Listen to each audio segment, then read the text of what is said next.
up, everybody? This is me, Randy, and I got another vehicle. A little bit different on this one. I'm actually going to be working on this one, getting my actual hands dirty myself. Sometimes the only person to rely on is yourself.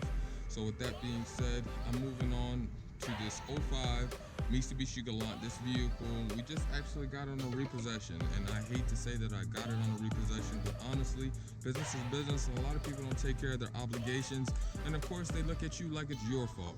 But anyways, like I said, we're doing a starter on this vehicle. We were able to pick up the part fairly cheap from the junkyard. We like to be honest with our customers. This vehicle is already sold. This customer came and test drove it on Saturday. She loves it, so I'm gonna fix it up myself.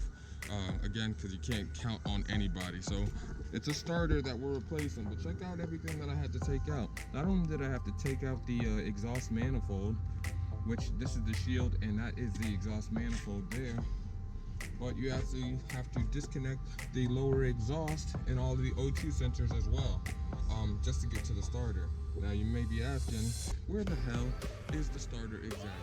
Well, I'm glad you asked. The starter is actually right here underneath this metal panel. I'm getting ready to remove it right now. Alright, so I took off the 1, 2, 3, 4 bolts to get to the starter, and that is the starter right there.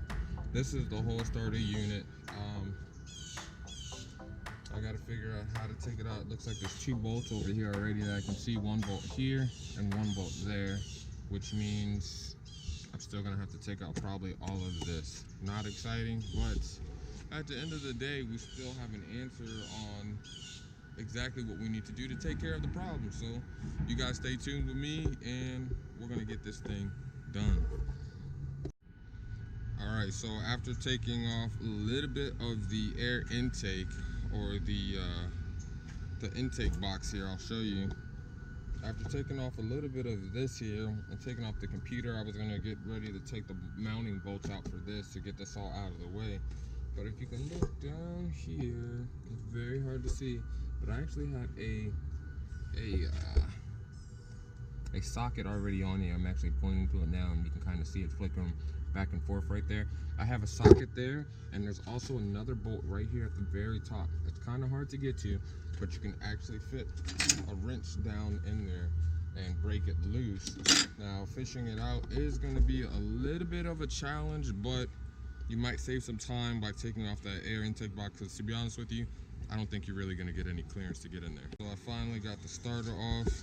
You can see here what I did to make the job a whole lot easier. I actually moved this whole, I don't know what that is. That might be some type of pump. It looks like it's for the coolant, but I'm not exactly sure. It could be a transmission, external transmission pump maybe, I'm not sure. Either way, that mounts down to the engine mount bracket right here, and right behind is the lower and the upper, which is right here. I'm sliding in and out right there.